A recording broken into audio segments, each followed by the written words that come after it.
ఉపరాష్ట్రపతి ఎన్నికల్లో ఘన విజయం సాధించిన ఎన్డీఏ అభ్యర్థి సిపి రాధాకృష్ణన్ నేడు ప్రమాణ స్వీకారం చేయనున్నారు. భారత 17వ ఉపరాష్ట్రపతి ప్రమాణ స్వీకారం కోసం రాష్ట్రపతి భవన్లో చురుగ్గా ఏర్పాట్లు జరుగుతున్నాయి. ఉదయం 10 గంటల నుంచి ప్రమాణ స్వీకార కార్యక్రమం జరగనుంది.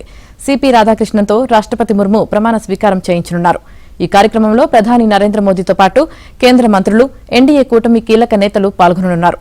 మాజీ రాష్ట్రపతులు, మాజీ ప్రధానులు, మాజీ ఉపరాష్ట్రపతులను ఈ కార్యక్రమానికి ఆహ్వానించారు.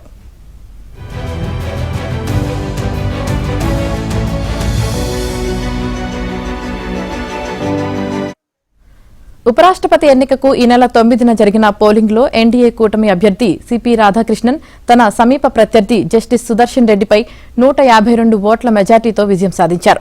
ఎన్నిక లాంఛనాలన్నీ పూర్తి కావడంతో నిన్న మహారాష్ట్ర గవర్నర్ పదవికి సిపి రాధాకృష్ణన్ రాజీనామా చేశారు.